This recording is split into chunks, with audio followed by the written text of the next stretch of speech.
In this lab, you'll build a certification authority the way real organizations do, starting from an offline route, down through an intermediate, all the way to real server and client certificates. You'll first construct a small but realistic hierarchy, so you can see how trust flows from the root into everything beneath it. Then you'll walk through the day-to-day work of a CA, generating key pairs, creating certificate signing requests, and issuing identities for web servers and clients. Along the way, you'll apply best practices with tools like OpenSSL, so what you learn here maps cleanly to production systems such as Vault or Step-CA. By the end, you won't just know PKI theory, you'll have built the trust chain yourself, end to end. To understand modern PKI design, keep one rule in mind. The more powerful a key is, the less it should be used, and the more isolated it should be. The root certificate authority is the ultimate trust anchor. If its key is compromised, every certificate in your organization becomes suspect. That's why the root is kept offline, in highly protected environments, and only brought out rarely to sign intermediate CAs. Think of it as the master key you almost never touch. Intermediate CAs sit closer to where the action happens. They're online, integrated with your infrastructure and HSMs, and they handle day-to-day certificate issuance for servers, devices, and users. If an intermediate is compromised, you revoke just that layer and keep the root trusted. This separation, often enforced with a physical or network air gap, and rare, one-time signing events, is the core architectural pattern that lets PKI scale to millions of certificates, while keeping the ultimate trust anchor as safe as possible. Before touching any certificates, you need a clean, isolated environment. Treat your PKI lab as a miniature production system. One area for the root, say, and another for the intermediate CA, each with its own configuration. That separation reduces the risk that a policy mistake in one place silently affects the other. The most critical detail is how you handle private keys. Those files are crown jewels. Only the owner account should be able to read or write them. No group access, quartered and inspirations. When you see commands that tighten permissions, their entire purpose is to enforce that rule. If you get this isolation and permission model right now, every lab and every real PKI you build later will start from a much safer foundation. Designing a root CA means defining the very top of your trust hierarchy, so its powers must be tightly constrained.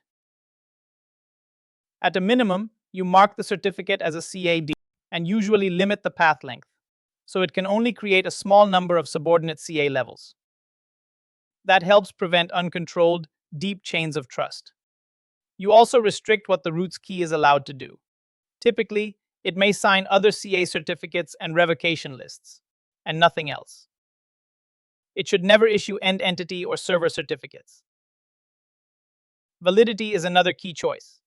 Roots often have very long lifetimes, 15 or 20 years, because replacing them across an entire ecosystem is hard. That long life makes it even more important to keep the root offline. So the private key is generated once, ideally inside an HSM or at least on a hardened, isolated system, then stored offline on secure media. You bring it online only for rare, carefully controlled signing ceremonies. Everything in a PKI ultimately hangs off one decision: creating the root of trust. Here, that begins with generating a very strong private key, often a 4096-bit RSA key, using good randomness on a hardened system. From that key, you create a self-signed certificate. Self-signed simply means the certificate is signed by its own private key instead of by a higher authority. That's what makes it a root. It trusts itself, and every other certificate in the hierarchy will eventually chain back to this one. The command you see is doing two things in one flow: generating the key, then creating a long-lived X509 certificate from it. The critical flag is the one that tells the tool to issue a self-signed certificate. Misusing that option on the wrong key creates another root and fragments your trust model. So defining the root is not a routine task. It's a deliberate, rare event that establishes the single anchor your entire PKI and all its future certificates will rely on. You can think of the root CA as your master mold, the most powerful key in the system, almost never used. It stays offline, locked down, with very strict policies, and a very long lifetime. Day-to-day issuance is delegated to one or more intermediate CAs. These hold working keys that issue certificates to servers, devices, or users. They stay online, follow looser operational policies, and have much shorter validity periods. A key setting here is path length. The root is allowed to create intermediates, but those intermediates are not allowed to create new C, as beneath them. That prevents uncontrolled growth of your trust tree. The entire design is about risk management. If an intermediate CA is ever compromised, you revoke that intermediate, including COR, and the root CA.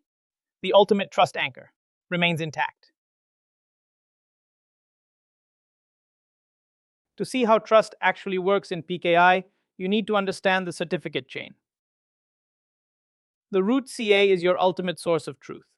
Because it's so critical, you keep it offline and use it as rarely as possible. Rather than issuing certificates to every server or user, it issues certificates to one or more intermediate CAs. Each intermediate CA generates its own key pair, creates a certificate signing request, and sends that to the root. When the root signs it, that intermediate becomes a trusted factory that can issue end-entity certificates at scale. When a browser or system checks a certificate, it doesn't look at that one certificate in isolation. It walks the chain, from the end-entity cert, up to the intermediate, and finally up to a root that's already trusted in its local trust store. Only if it can build an unbroken path back to a trusted root will it accept the connection.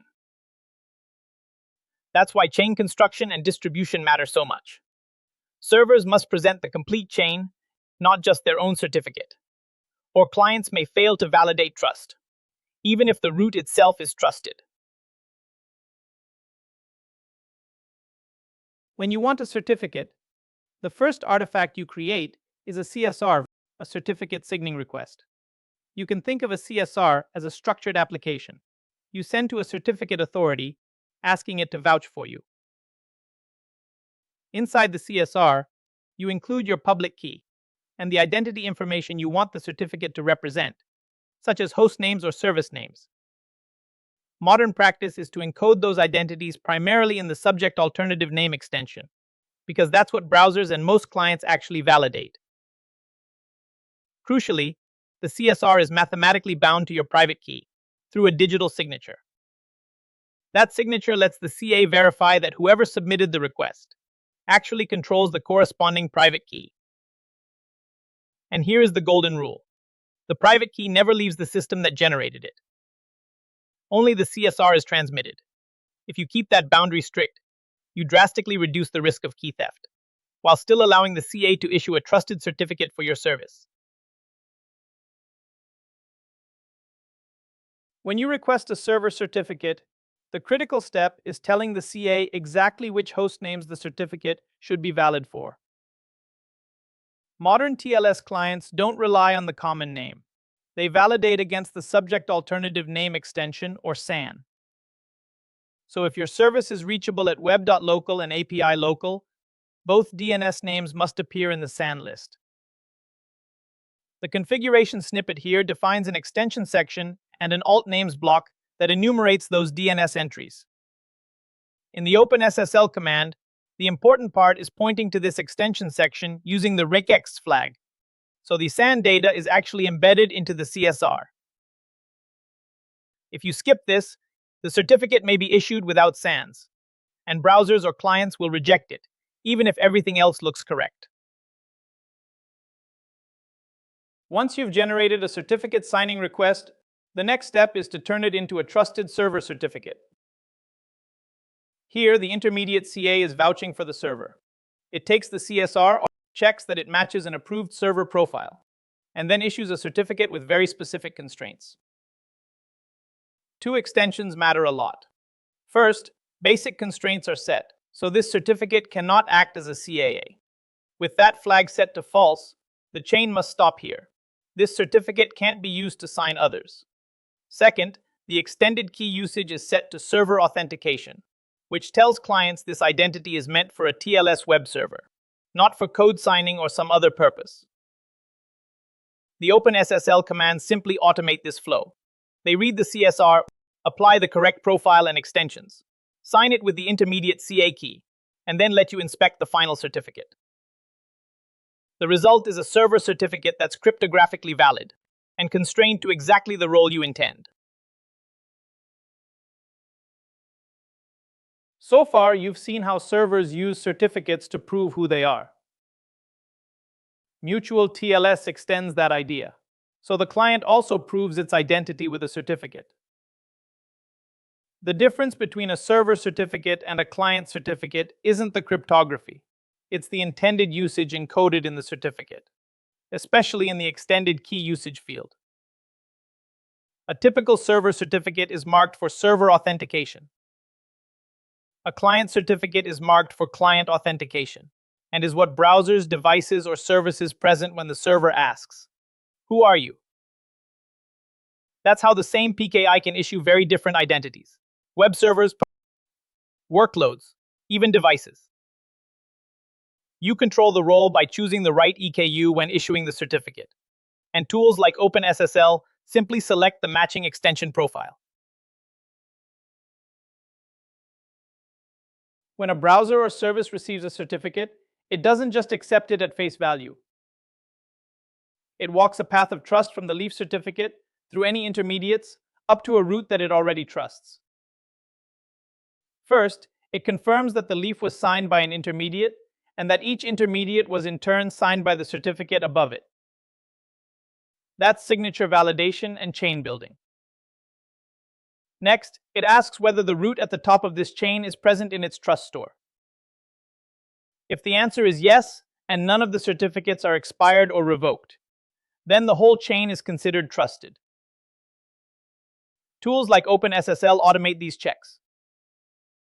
A verify command confirms that the chain is complete, signatures match, and the endpoint you're connecting to can be tied back to a trusted root.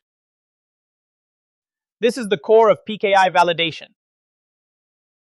Not do I trust this server, but can I prove, step by step, that a trusted authority stands behind this server's key?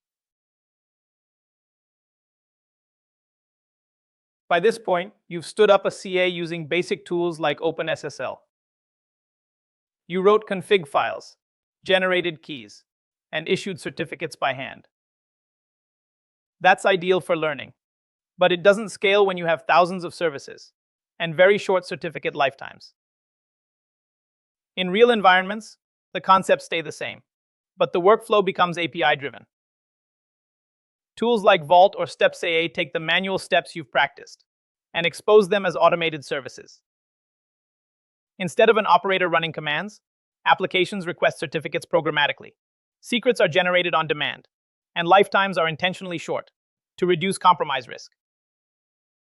The key idea is that your transferable skill is designing the trust hierarchy, policies, and lifetimes. Production tools don't replace that thinking. They automate the mechanics and integrate PKI into the rest of your infrastructure.